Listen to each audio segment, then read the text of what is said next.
পরবো, কিন্তু কেন বৌদি, সব ঠিক আছে? হ্যালো সারিকা, আমার কথা শোনো, তুমি টাইম ওয়েস্ট করো না, তুমি নিজের ঘর থেকে বেরো। আমি এই পার্টিতে এখানে শুনেছি তোমার জীবনের ঝুঁকি আছে, কেউ তোমাকে ওখানে মারতে আসছে। সারিকা প্লিজ ঘর থেকে বেরো। কি বলছো তুমি বৌদি? Hello hello. ওই লোকটা যেই হোক ও তোমার লেফট সাইড দিয়ে আসবে, আমিও পুলিশ নিয়ে আসছি ওখানে। প্লিজ প্লিজ তুমি টাইম ওয়েস্ট করো না, ঘর থেকে বেরিয়ে পড়ো।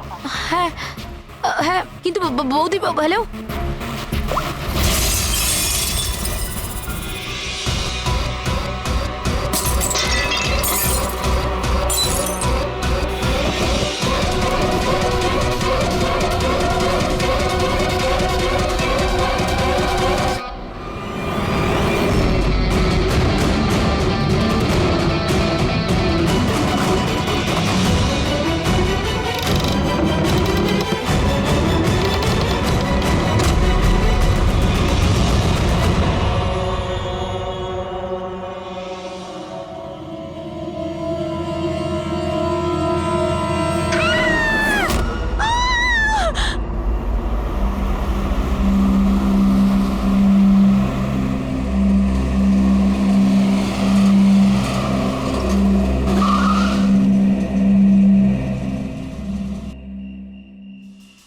এক তো না বলে চলে গেছে, আর ফোনও তুলছে না। আরে ভাই, এমন কেউ করে নাকি? আরে কমসে কম বলে যাওয়া তো দরকার ছিল। হয়তো কোনো প্রবলেম হবে এই জন্য ধরেনি। তুমি না সব সময় কাম অন, প্রবলেম তো আমাদের হয়েছে, অ্যাট লিস্ট আমাদের বলা দরকার ছিল ওর।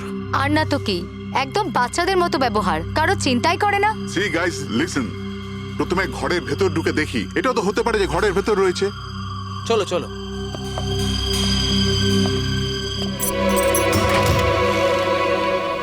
এখানে তো অন্ধকার কেন? আমি আলো জ্বালাচ্ছি।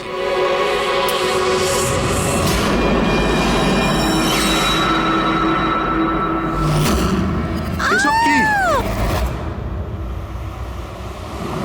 সারিকা, আমার আগে থেকেই মনে হচ্ছিল যে ওই মেয়েটার প্রাণের সংশয় আছে। এই কথাটা আমার হালকাভাবে নেওয়া উচিত হয়নি, ওদের ভরসা করাই উচিত হয়নি। তুমি এত কেন ভয় পাচ্ছ? হয়তো মেয়েটা ঠিকই আছে। তুমি জানো না অভিজিৎ, এই মেয়েটার এমন একটা রোগ আছে যার কারণে যে কোনো সময় ওর জীবন যেতে পারে। কেউ যা খুশি করতে পারে ওর সঙ্গে, কিন্তু ও জানতেই পারবে না। জানতে পারবে না? স্যার, ওকে ঘুমাতে আছে? না, কমায় না, একটা অদ্ভুত রোগ। আমিও এই রোগের ব্যাপারে আগে কখনো শুনিনি। একটা অসুস্থ মেয়েকে তার পরিবারের লোক মারতে কেন চাইবে? যতটা আমি ওদেরকে চিনেছি, আমার মনে হচ্ছে যে ওদের ভাবসাব খুব একটা সুবিধার নয়। সারিকার সঙ্গে আমার কয়েকদিন আগেই দেখা হয়। একদিন আমি অফিস থেকে যখন বাড়ি যাচ্ছিলাম,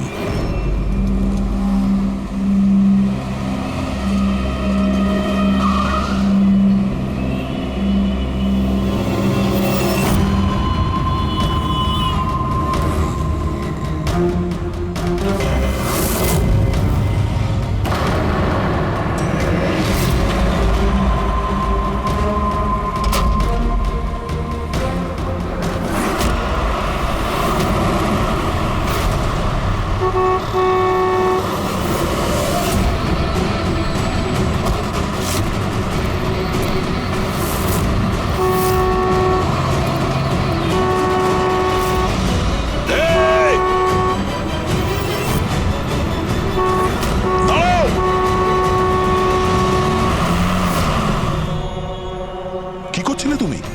হ্যাঁ, এত বড় একটা ট্রাক সামনে থেকে বেরিয়ে গেল, তুমি দেখতে পাওনি? ও হর্ন বাজাচ্ছিল, তুমি শুনতে পাওনি? হ্যাঁ, আত্মহত্যা করার চেষ্টা করছিলে কি? মনে হচ্ছে দেখতেও পায় না, শুনতেও পায় না। কিন্তু এই রাস্তায় একা কি করছে? কে কে আছে এখানে? আকাশ দাদা, কে আপনি? কে? তার মানে আপনি দেখতে পান? তাহলে আপনি আমি আর ওই ট্রাক দেখতে পাননি? চাপা দিয়ে চলে যেত আপনাকে যদি আমি আপনাকে না বাঁচাতাম। সরি, আমি সত্যি দেখতে পাইনি। সারিকা, সারিকা তুমি ঠিক আছো তো? সারিকা, তুমি একলা কোথায় চলে গেছিলে? তোমার যদি কিছু হয়ে যেত তাহলে? আমি আগেই বলেছিলাম আমরা প্রপার্টি দেখতে যাচ্ছি, ওকে সাথে করে নিয়ে যাওয়ার কোনো দরকারই ছিল না, কিন্তু আমার কথা কেউ শোনেই না। রজনী প্লিজ থামো তুমি। ইনি ঠিকই বলছেন, আমি নিজে দেখেছি। ওনার লেফট সাইড দিয়ে একটা ট্রাক আসছিল, উনি দেখতে পাননি। ও হর্ন বাজাচ্ছিল, শোনেনি। চাপা দিয়ে চলে যেত ট্রাক যদি আমি না থাকতাম। থ্যাংক ইউ দাদা, থ্যাংক ইউ ভেরি মাচ। হ্যাঁ দাদা, সত্যি ও ট্রাকের আবার শুনতেও পাইনি, আর দেখতেও পাইনি। তার মানে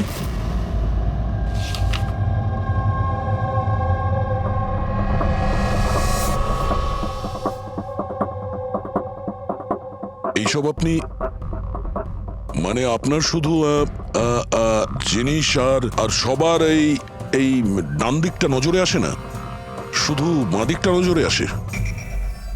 হ্যাঁ স্যার।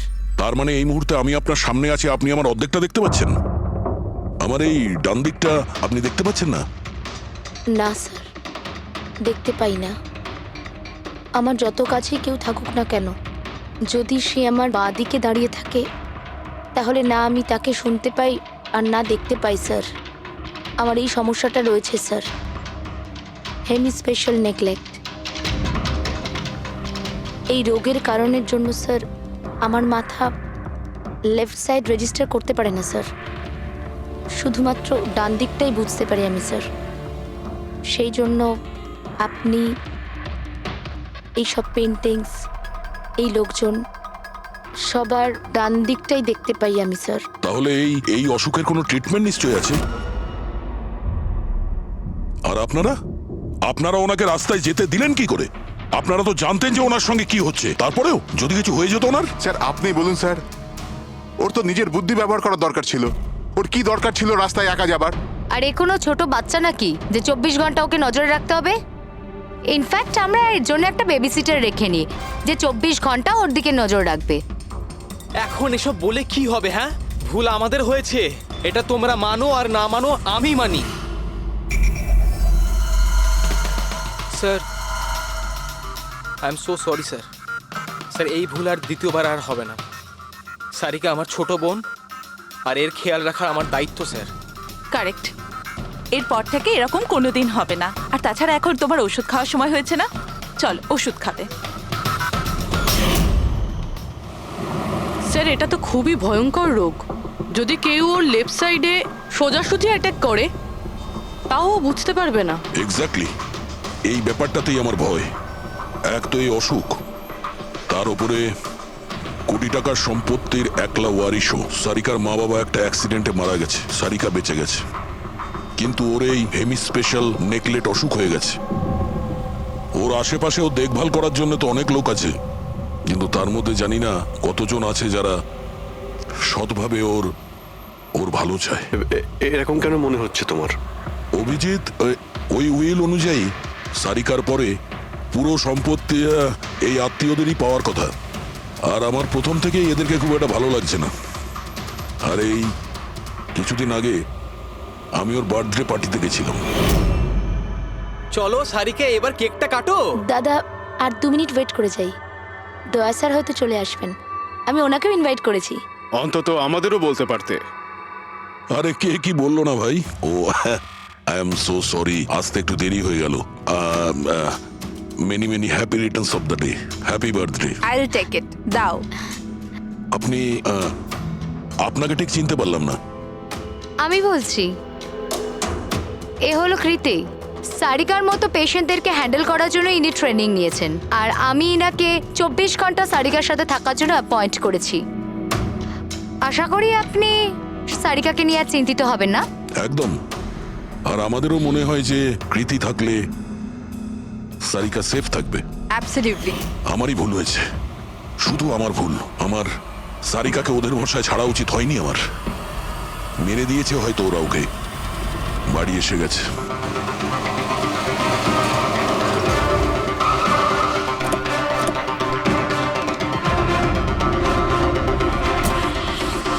কোথায় ও? হ্যাঁ, কি করেছো তোমরা ওর সাথে? স্যার আমরা তো জানি না কি হয়েছে, আমরা তো কিছুই করিনি স্যার। এক মিনিট, কি হয়েছে কি এখানে? স্যার ড্রয়িং রুমের অবস্থা দেখে আমরা এতটাই ভয় পেয়ে গেছি যে আমরা ভিতরে যাইনি। আগে এটা বলো, সারিকা কোথায়? স্যার আমরা কিচ্ছু জানি না, আমরা কিচ্ছু দেখিনি স্যার। আমরা এইসব দেখে ঘাবড়ে গিয়েছিলাম আর সোজা আপনাকে ফোন করেছিলাম। ঠিক আছে, আমরা দেখে নিচ্ছি। পঙ্কজ, এদের সবার স্টেটমেন্ট রেকর্ড করো, আর কাউকে ভিতরে আসতে দেবে না।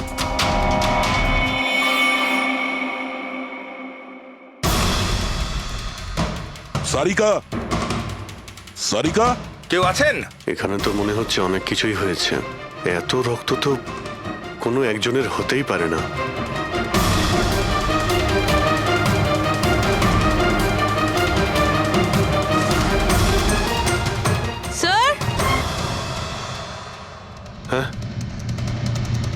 স্যার এই দেখুন, কেউ লুটপাট করার জন্য ঢুকেছিল, কিন্তু টাকা নিয়ে বেরোতে পারেনি। যেই ওকে বাধা দেওয়ার চেষ্টা করেছিল তার উপরেই আক্রমণ করে। স্যার, লাশ! সারিকা?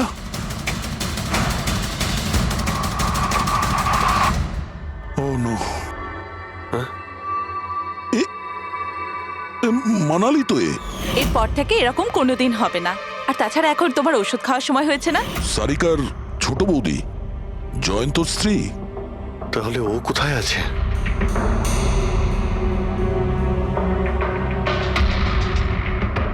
ও নো। দয়া,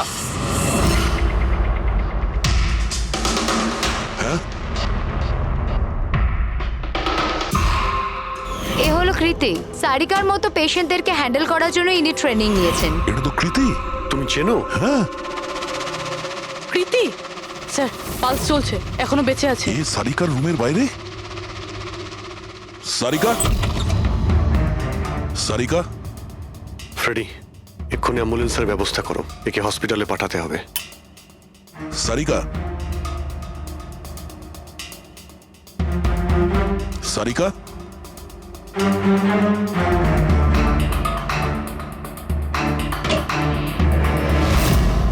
সারিকা? সারিকা? অভিজিৎ? না না না না না, কিছু নেই, কিছু নেই। Relax, আমরা relax. সিআইডি থেকে। এসো, রিল্যাক্স, বাইরে রিল্যাক্স, এসো, বাইরে এসো, বাইরে এসো। রবি, এসো। সামনে। তুমি ঠিক আছো তো? বসো, এখানে বসো। থ্যাংক গড একে পাওয়া গেছে। তুমি ঠিক আছো? সবাইকে মেরে দিয়েছে, সবাইকে মেরে দিয়েছে স্যার। এক মিনিট, এক মিনিট। কে করেছে এসব? কে ছিল সে? দয়া স্যার, কি হয়েছিল? স্যার সবাইকে মেরে দিয়েছে স্যার। কে? মেরে দিয়েছে, কে? কে মেরেছে? মেরে দিয়েছে স্যার। আমার মনে হয় এক্ষুনি একে হসপিটালে পাঠানো উচিত, ওর মানসিক অবস্থা ঠিক নেই। এটাই ঠিক হবে, মনে হচ্ছে শক পেয়েছে। রবি, তোলো একে। ওঠো, ওঠো। আমার সাথে এসো।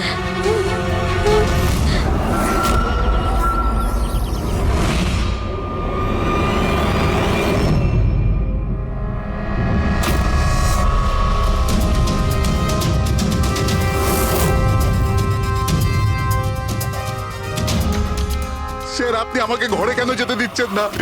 আমার বউ খুন হয়েছে। স্যার প্লিজ, স্যার প্লিজ, আমি একবার দেখতে চাই, শুধু একবার। মিস্টার জয়ন্ত, আপনার স্ত্রীর খুন হওয়ার জন্য আমরা খুব দুঃখিত, কিন্তু আমরা আপনাদেরকে ভেতরে যেতে দিতে পারি না। 3 জনের উপর হামলা হয়েছে, একজন মারা গেছে, একজন আহত, আর একজন শক পেয়েছে। আর আপনারা বলছেন যে আপনারা কিছুই জানেন না। হ্যাঁ, সত্যি আমরা কিচ্ছু জানি না স্যার। ইনফ্যাক্ট আমরা এখানে কেউ ছিলামই না স্যার। আমরা সবাই নিউ বোম্বেতে ছিলাম একটা পার্টিতে। কোন পার্টি? স্যার একটা ফ্রেন্ডের রিসেপশনের পার্টি। তো আপনারা সবাই ওখানে গিয়েছিলেন তো? মানালি। ও বাড়িতে কেন ছিল? স্যার মানালি আমাদের সঙ্গে গিয়েছিল। বাড়িতে শুধু সারিকা আর কৃতি ছিল, কারণ স্যার সারিকার শরীর খারাপ ছিল। কিন্তু স্যার এই পার্টি থেকে হঠাৎ মানালি কি করে হারিয়ে গেল আমরা কিচ্ছু জানি না স্যার। স্যার, হ্যাঁ রবি। স্যার এই দেখুন, এর নখে এবং এর বডিতে অনেক গুঁড়ো চুল পাওয়া গেছে। স্যার, এই কাঁচের টুকরোগুলো দেখুন, বেশ মোটা, মনে হচ্ছে কারো চশমার কাজ।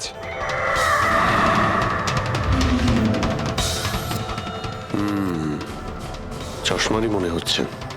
রেখে দাও সাবধানে। এই টেনে নিয়ে যাওয়ার চিহ্নের সঙ্গে রক্তের ফোঁটা।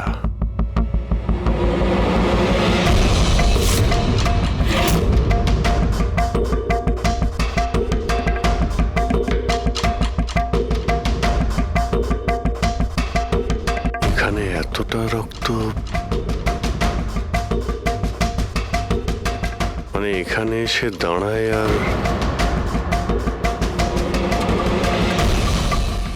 বাইকের চাকার দাগ।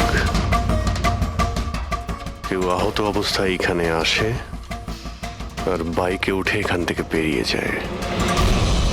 আচ্ছা একটা কথা বলুন তো, আপনাদের মধ্যে বাইক কার কাছে আছে? বাইক? না স্যার বাইক তো কারুর কাছে নেই, আমাদের সবার কাছে নিজের পার্সোনাল গাড়ি আছে স্যার। এই বাড়িতে টোটাল 5টা কার আছে স্যার। কিন্তু অভিজিৎ এটা কেন জিজ্ঞাসা করছো? কারণ কেউ খুবই আহত অবস্থায় বাইকে উঠে এখান থেকে চলে গেছে, আর আমার পুরো বিশ্বাস যে খুনি সেই। আই থিঙ্ক এর জবাব সারিকাই দিতে পারবে। ওর জ্ঞানটা একবার ফিরে আসুক। বাই দ্য ওয়ে, আপনাদের মধ্যে কি কারো চোট বা আঘাত লেগেছিল? আঘাত আমাদের? স্যার, আপনার কথার মানে কি? আমাদের কেন চোট লাগবে? আপনারা আমাদেরকে সন্দেহ করছেন? যতক্ষণ এই কেসটা সলভ না হবে আমরা সবার উপরেই সন্দেহ করব। আর আপনারা যদি আমাদের সঙ্গে সহযোগিতা না করেন তাহলে আমাদের সন্দেহ আরো বেড়ে যাবে। হ্যাঁ, তাই প্লিজ কোঅপারেট।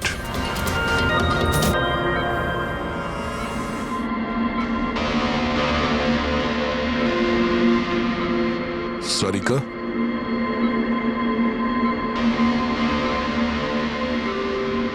আচ্ছা, তুমি কি ঠিক আছো? অভিজিৎ, সারিকা, দয়া স্যার। তুমি ঠিক আছো? স্যার, মানালি বৌদি আর কৃতি স্যার। কৃতি ঠিক আছে, কিন্তু মানালি মারা গেছে। সামলে কৃতি।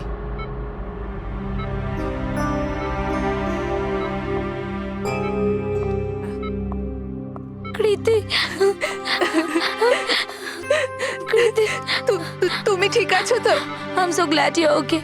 থ্যাংক গড তুমি ঠিক আছো।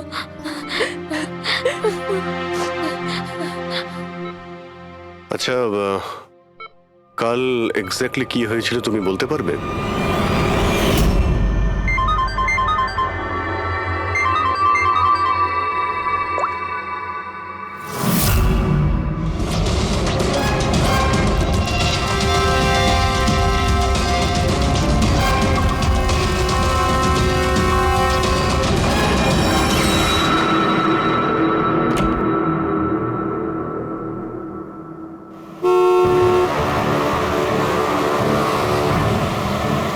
বৌদি,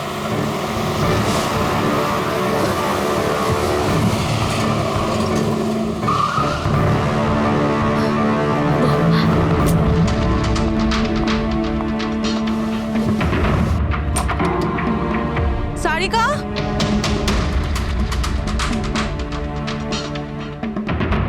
সারিকা, সারিকা কোথায় তুমি? বৌদি, সারিকা, সারিকা,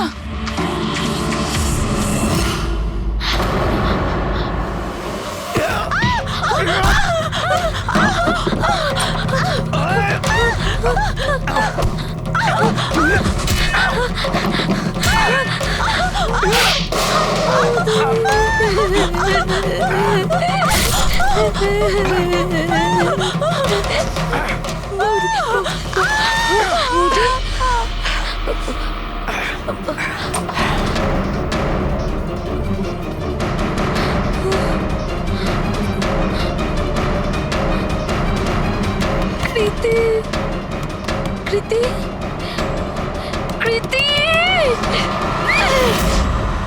তো তুমি ওনার দরজাতে ধাক্কা দিয়েছিলে। তো কৃতি, আপনি কি দেখেছিলেন? আপনার উপরে আক্রমণ কি করে হলো? সারিকার জোরে চিৎকারের আওয়াজ পেলাম। আমি তখনই ঘর থেকে বাইরে আসি। সারিকা, এইসব কি করে? কৃতি, কৃতি, সারিকা তুমি ঠিক আছো তো? কৃতি, আমি আমি আমার রুমে। কৃতি, আমি এখানে। Okay okay okay Sarika, you don't worry, I am coming. Kriti সাবধানে, খুনি এখনো বাড়িতেই আছে। খুনি? সারিকা, তুমি ওকে দেখেছো যে কৃতির ওপর হামলা করেছে? হ্যাঁ স্যার, আমি দেখেছিলাম। সারিকা, সারিকা, কৃতি, কৃতি। সারিকা, সেই মুহূর্তে তুমি যা যা দেখেছো সেটা তুমি একটা পেপারের ওপর আঁকতে পারবে? হ্যাঁ স্যার, যখন আমি ওনাকে মানালি বৌদির পেছনে দেখেছিলাম তখন খুব ভয় পেয়ে গেছিলাম। আমি শুধু ওই মুখটার একটা ঝলক দেখতে পেয়েছিলাম স্যার। যখন আমি আবার দেখি তো তখন আমি শুধু হাতটুকু দেখতে পাই। কৃতি আমার দিকে আসছিল আর তারপর পিছন থেকে হাত এলো, ওই হাতটা ওর ওপর হামলা করলো। লোকটা রেনকোট পরেছিল আর গ্লাভস আর একটা বড় চকমকি ঘড়ি, এই যে একেবারে সেরকমই হুবহু যেমনটা আমি দেখতে পেয়েছিলাম।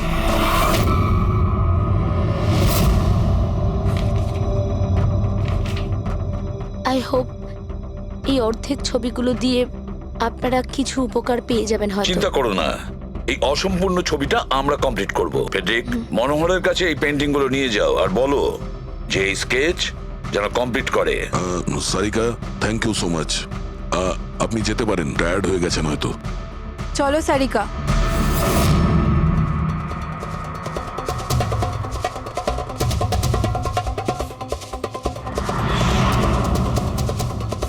এই লোকটাকে তো আগে কখনো দেখিনি স্যার। হতে পারে শুধু এই কাজের জন্যই হায়ার করা হয়েছিল। আর ঠিক সময়ে মানালি ওর প্ল্যানটা ভেস্তে দিল। খুব মন দিয়ে দেখো এই স্কেচটা। এটা সেই লোকটার ছবি যে মানালিকে খুন করেছিল। আপনারা কি একে কোনোদিন দেখেছেন? আমি তো বুঝতেই পারছি না আমাদের কেন সন্দেহ করা হচ্ছে। এক্স্যাক্টলি, আমরা সবাই সারিকার আপনজন, আর আজ আমরা বিজনেসের সব কাজ ছেড়ে এখানে এসেছি শুধুমাত্র সারিকার জন্য। আর আপনাদের মনে হচ্ছে আমরা ওকে মারতে চাইছি? স্যার যে মারা গেছে ও আমার বউ স্যার, আর সারিকা আমার বোনের মতো। স্যার, আমি যখন খুব ছোট ছিলাম আমার বাবা মা মারা গিয়েছিল। সারিকার বাবা মাই আমাকে আদর যত্ন করে বড় করে তুলেছে। আমি আজ যা কিছু হয়েছি ওনাদের দুজনের জন্যই হয়েছি। আর স্যার, আমি সারিকাকে আমার নিজের প্রাণের চেয়েও বেশি ভালোবাসি। এক্স্যাক্টলি, এক তো আমরা ওর জন্য নার্স রাখলাম আর আপনারা সবাই আমাদেরকেই সন্দেহ করছেন। হ্যাঁ, সন্দেহ করছি তোমাদের সবাইকে। আমি নিজের চোখে দেখেছি কতটা ভালোবাসো তোমরা ওকে। আপনারা সবাই ভালোভাবেই জানেন যদি ওই বেচারির কিছু হয় তাহলে ওর কয়েকশো কোটি টাকার সম্পত্তি। ওকে বাড়িতে রেখে তোমরা সবাই পার্টিতে গিয়েছিলে। ওখানে মালিনী কোনো কথা শুনেছিল যে কোনো খুনি ওকে মারতে চলেছে। মালিনী কাউকে কিছু না বলেই নিজে ওকে সাবধান করে আর চলে যায় সেখানে যেখানে খুনি মানালিকে মেরে ফেলে। আর যদিও পার্টিতে এই কথাটা শুনে থাকে তাহলে আপনাদের মধ্যে কেউ হবে? কেউ না? ঠিক আছে, তোমরা এখন যেতে পারো, কিন্তু একটা কথা ভালো করে মনে রাখবে, আমাদের কড়া নজর থাকবে তোমাদের উপরে। অভিজিৎ, দয়া, ও বলছিল মানালি ওকে ফোন করেছিল যে মানালি পুলিশ নিয়ে ওর বাড়িতে পৌঁছচ্ছে।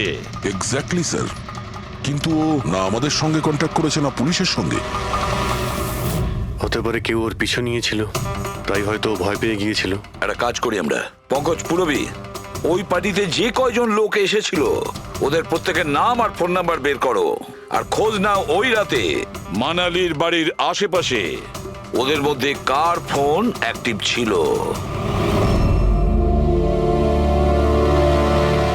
স্যার, হ্যাঁ স্যার, ওই রাতে ওখানে 250 লোক ছিল, কিন্তু স্যার একজন হচ্ছে ঈশান। ওই রাত্রেও পার্টিতে ছিল আর ওখান থেকে ও সারিকার বাড়ির দিকে গেল যখন মানালি পার্টি ছেড়ে গেল। আর ফোন ওখানেই বন্ধ হয়ে যায় ওদের বাড়িতে। স্যার, আর একটা আজব ঘটনা ঘটেছে। মানালি সেই রাতে ওই বাড়িতে ফোন করেইনি, বরং সেখান থেকে ব্যান্ড্রায় গিয়েছিল, কোয়াড্রাম, আর তারপর থেকে ফোনটা সুইচড অফ। মানালির সেল ফোন তোর কাছেই ছিল ওই ক্রাইম সিনে।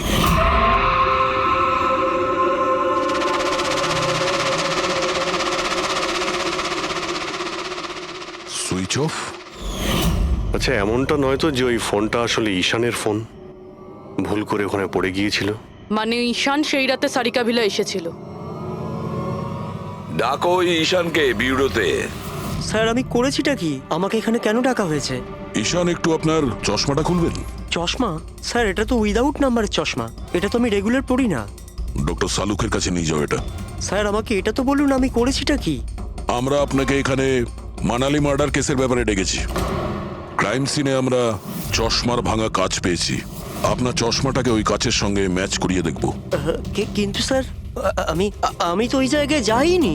যদি তুমি নাই গিয়ে থাকো তাহলে তোমার ফোন ওখানে ওই ভিলাতে কি করছিল? আর মানালির ফোন তোমার বাড়িতে মান্দ্রাতে কিভাবে পৌঁছলো? ওই স্যার পার্টিতে আমাদের ফোন এক্সচেঞ্জ হয়ে গেছিল, কারণ আমাদের ফোন দুটো এক। কি হলো মানালি ম্যাডাম, আপনাকে চিন্তিত মনে হচ্ছে? চিন্তিত আমি? না তো, আসলে আমি ওই জয়ন্ত আর আকাশকে খুঁজছিলাম। আপনি ওদের কোথাও দেখেছেন? হ্যাঁ, ওরা দুজন ভেতরেই হবে। আসলে কি হয়েছে, এত চেঁচামেচি আর এই ডিস্কোতে আমি কিছু বুঝেই উঠতে পারছি না। আপনি প্লিজ আমাকে একটু হেল্প করে দেবেন ওদের খুঁজে পেতে? আমি ওদের ভেতর থেকে আপনার কাছে পাঠাচ্ছি।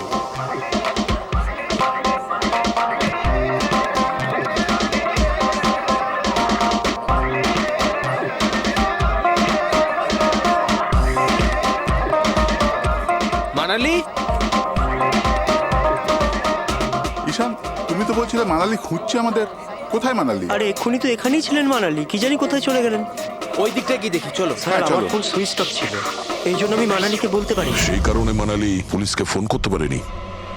স্যার আমাকে বিশ্বাস করুন, আমি খুন করিনি। খুনি না হলেও খুনির সঙ্গী তো হতে পারো, যে ওখানে ওই পার্টিতে উপস্থিত ছিল।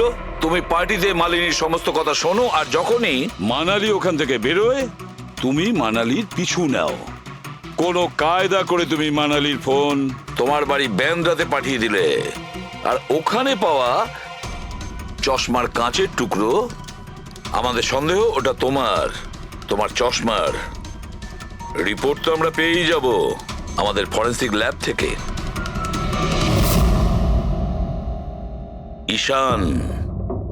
ঈশান শুধু ঈশানের কাছে কোনো কারণ নেই, কিন্তু সবার কাছেই কোনো না কোনো কারণ আছে সারিকাকে মারার জন্য। দিয়া আর অভয়, এদের দুজনের তো টাকার খুব প্রয়োজন ছিল, হতে পারে এরা দুজন করেছে। আর এদের প্রত্যেকের কাছে একটাই অজুহাত আছে, যে ওরা রিসেপশনের পার্টিতে ছিল। স্যার এরা সবাই ওই রিসেপশন পার্টিতে প্রেজেন্ট ছিল, কিন্তু কোনো একজন খুনিকে ফোন করে সারিকা ভিলায় যেতে বলেছিল লেফট দিয়ে, যাতে সারিকা কিছু বুঝতে না পারে। তারপর সারিকাকে মারবে, কৃতিকে মারবে, আর সবাই ভাববে দেখে যেন মনে হয় চুরি করার উদ্দেশ্যে খুনটা হয়েছে। আর এই সব কিছুই মালিনী শুনে ফেলে। তারপর ননদকে বাঁচানোর জন্য ও বাড়ি ফিরে আসে, কিন্তু ও সেখানে খুন হয়। কিন্তু মারা যাওয়ার আগে ও খুনিকে আহত করেছিল। খুনি যাওয়ার সময় কৃতির উপরে হামলা করে, লুটের মাল আর ননদকে ফেলে তারপরে সে বাইকে করে পালিয়ে যায়। শুধু একবার এই খুনির ব্যাপারে কিছু যদি জানতে পারি না, কিছু, তাহলে ধরে নাও মাস্টার মাইন্ড আমাদের হাতে।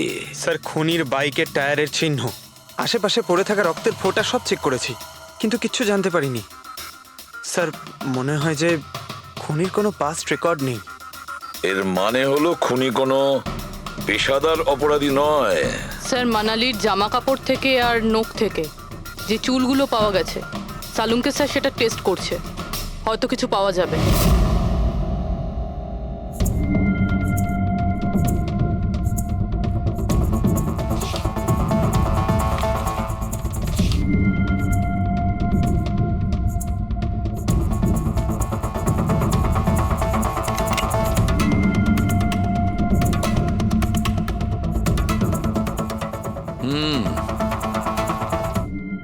আমার আন্দাজ একদম ঠিক ছিল, এবার শুধু ডিএনএ রিপোর্টটা দরকার। হ্যাঁ সালুকে বস, হ্যাঁ একটা কথা ঠিক যে ঈশান খুনি নয়, কারণ ক্রাইম স্পট থেকে এই যে চশমার লেন্সের ভাঙা টুকরো পাওয়া গেছে, এইগুলো ঈশানের চশমার সঙ্গে ম্যাচ করছে না। এক তো ঈশানের চশমার পাওয়ার 0, আর দ্বিতীয়ত ঈশানের যে চশমাটা তার লেন্সগুলো একদম নর্মাল, কিন্তু এই লেন্সটা ফটোক্রোম্যাটিক, মানে রোদের সঙ্গে রং পাল্টায়। আচ্ছা, ওই যে রক্ত পাওয়া গিয়েছিল ওই বাইকে টায়ারের মার্কের কাছে, সেটা কি খুনির রক্ত? হ্যাঁ, ওই রক্তটা খুনিরই, যার বয়স 25 থেকে 30 বছরের মধ্যে। আর মানালির নখে যে চুলটা পাওয়া গেছে ওটা নিশ্চয়ই খুনির। আসলে বস, হাতাহাতি করবার সময় চুল গোড়া থেকে উপড়ে আসে, অথচ এই যে চুলটা, এটা উপড়ে আসেনি, কাটা হয়েছে। আর এইটা দেখো স্ক্রিনে, যতগুলো চুল আছে সব আলাদা আলাদা রকমের। কোনো চুল সিধে, কোনোটা কোঁকড়ানো, আর ওগুলো রং দেখো, প্রত্যেকটা চুলের রং আলাদা। কোনোটা কালো, কোনোটা ব্রাউন, কোনোটা ডার্ক ব্রাউন, আর ওই গোল্ডেনও আছে। এই চুলগুলো একটা লোকের হতেই পারে না। আলাদা আলাদা লোকের চুল? হ্যাঁ দয়া, এই চুল থেকে আমরা বিভিন্ন ধরনের কেমিক্যাল পেয়েছি, যেমন হচ্ছে কেরাটিন, ফিফটাইন, আরো অনেক কিছু। আমার মনে হচ্ছে না যে এই চুলগুলো কোনো একজন লোকের মাথার চুল। Hello? Oh good, very good, thank you very much, good news, bye. DNA টেস্টের রিপোর্ট, এই রিপোর্ট এই বিষয়টা কনফার্ম করছে যে এই যে চুলগুলো সেগুলো কোনো একজন ব্যক্তির চুল নয়। যে লোকটার ড্রেসের ওপর আলাদা আলাদা চুল আছে, আলাদা আলাদা লোকের কাটা চুল, সেই লোক কোনো বড় সেলুনে কাজ করে, হেয়ার স্টাইলিস্টের।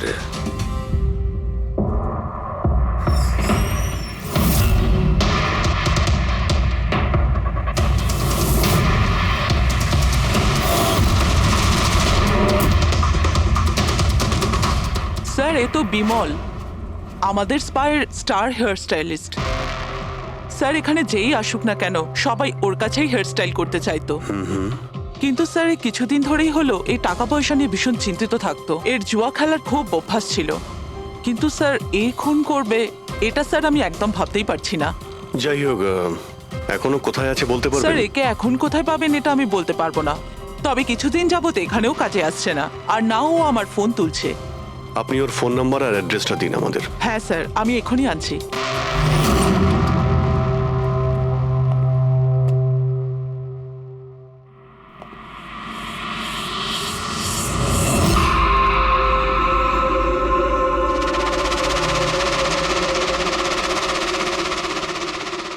ও নো, এ তো গেছে। বিষ খেয়েছে। এখানে আঘাত লেগেছে, আর এই কাঁধেও নখের চিহ্ন। মানে এই হলো সেই যে মানালিকে খুন করেছে। দেখো কিছু পাওয়া যায় কিনা।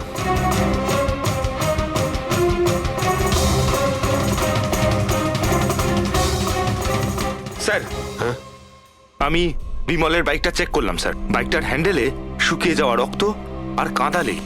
আই অ্যাম শিওর স্যার এগুলো ওই বাড়িটার ব্যাকইয়ার্ড থেকেই লেগেছে।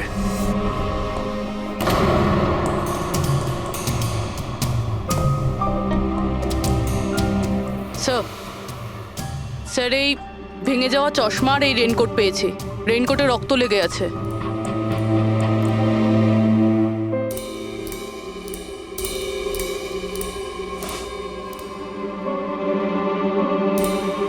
এই দেখতে পাচ্ছ, বাঁ হাতে ঘড়ি। হ্যাঁ, তাহলে স্যার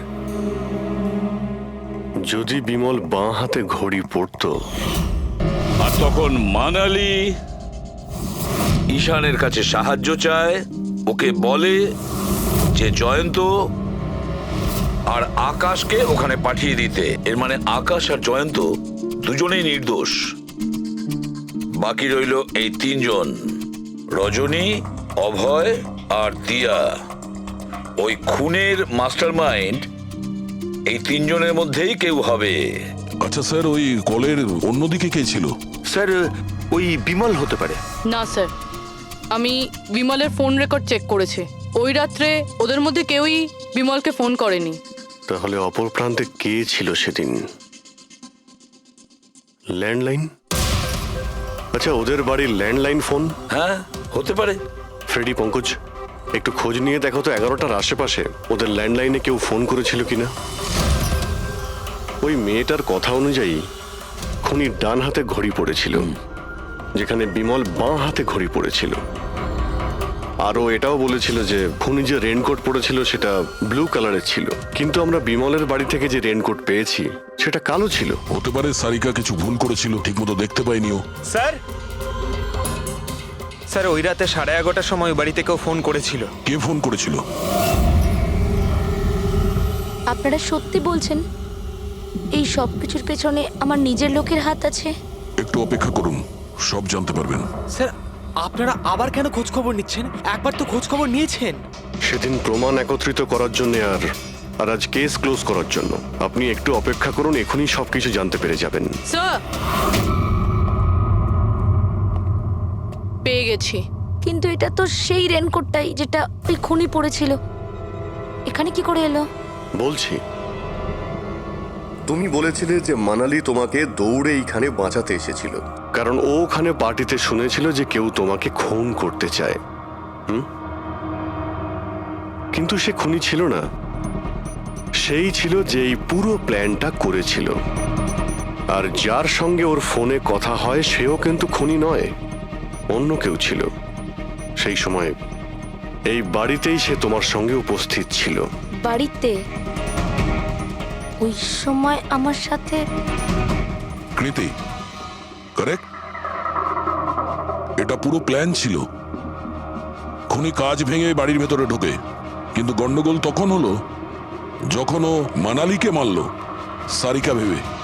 মানালি তো মারা গেল, কিন্তু মরার আগে ও খুনিকে এতটাই আহত করে দিয়েছিল যে খুনি এখানে সারিকাকে মারার জন্য দাঁড়ায়নি, পালিয়ে গেছে। স্যার 1 মিনিট, যদি খুনি পালিয়ে গেল তাহলে কৃতিকে কে মারলো? কারণ সারিকা নিজের চোখে কৃতির ওপর হামলা হতে দেখেছে। হ্যাঁ, আমি দেখেছিলাম। ওই হাতটা এলো আর ও কৃতির ওপর হামলা করেছিল। হামলা তো হয়েছে, কিন্তু করলোটা কে?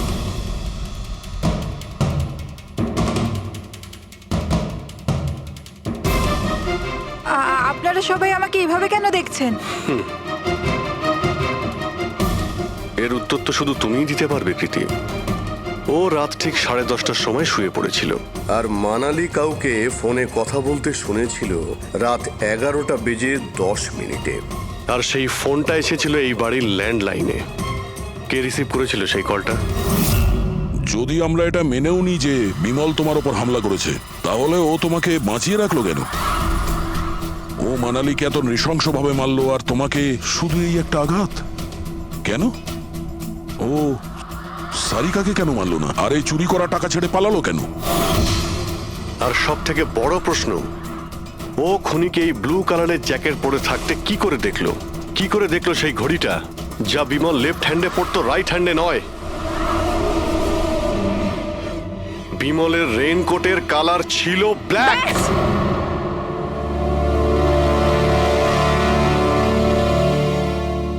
ঠিক চিনেছেন আপনারা। ওই হামলা আমি নিজেই করেছিলাম।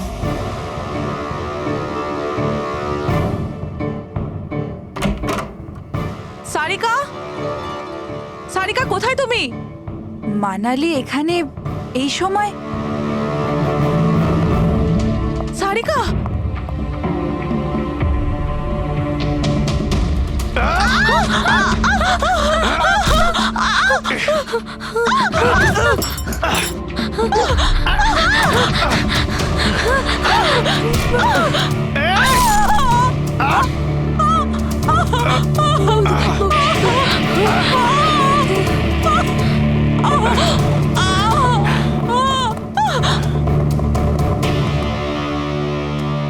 কৃতি,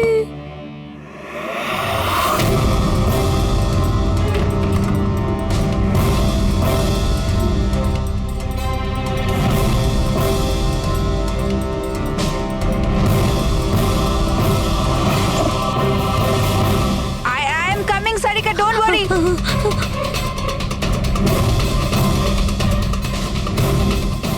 কৃতি, কারণ আমি চাইনি কেউ আমার উপর সন্দেহ করুক। আর তুমি যখন এত কিছু বলেই দিলে, তখন ওই মাস্টার মাইন্ডের নামটাও বলে দাও। হ্যাঁ, আর তুমি যদি বলো ওর নামটা আমি বলে দিই, যে মানালিকে মেরেছে আর সারিকাকে মারতে পারতো। কি রজনী দেবী? আপনি জানেন আমরা কার কথা বলছি? রজনী, তুমি? হ্যালো, কিলার শার্প 11:30টায় পৌঁছে যাবে। সারিকার খেলা শেষ, যে কোনো মূল্যে করতেই হবে। ওই আমার বাকি টাকাটা? তুমি তোমার পয়সা পেয়ে যাবে। ওকে।